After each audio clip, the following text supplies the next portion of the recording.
Well, folks, so far so good. Got a couple stands made this go around.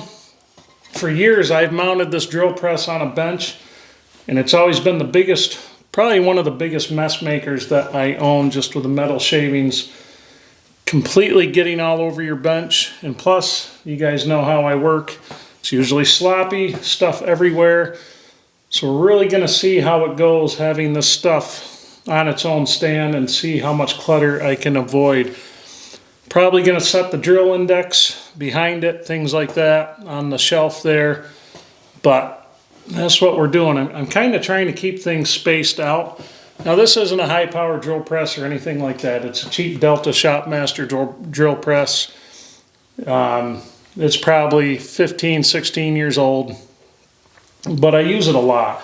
And for the things I'm doing in the blacksmith shop, I don't need a monster drill press. It would be handy sometimes. Eventually, someday, I'll get a nice big floor-mounted stand-up drill press.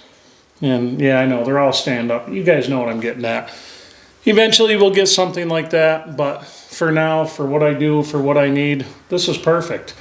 So anyway, what we have, we made our stands out of Schedule 40 black iron pipe.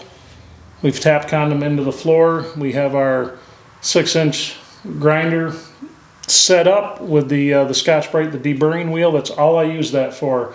The 2x72 does any other bit of grinding that I need, and it does it much better than that. That's just a cheap hazard fraught one, but it served me well.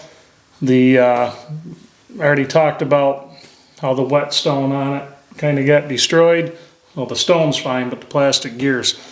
The next thing I need to do is get the buffer, and we're going to tuck that in a little bit farther down the line here to kind of keep that. That was a good suggestion by a viewer.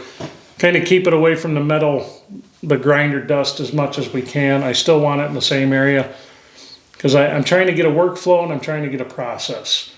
So basically, we're drilling out tangs, things like that. That's where the drill press comes in, wooden handles, things like that. So that's kind of the only mismatched thing on this wall. So we do all our roughing out on the 2x72. We do some fine polishing on edges with the deburring wheel, and then we hit it with the buffer. So everything's kind of flowing around. So that's kind of where we're at. Next things I have to do, we have to get this side cleaned up, and then I've got to take care of all the lumber that's left in here. That'll actually open up a ton of room.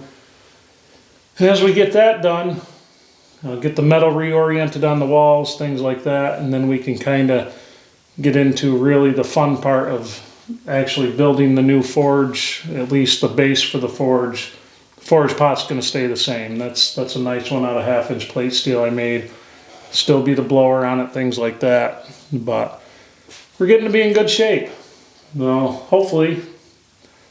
I know I should be making tools to generate some revenue right now, but at the same time, awful hard to do that when you can't move and nothing has a home. It's kind of getting a little irritating that way. But anyway, hope you guys enjoyed this one, and I'll see you on the next one.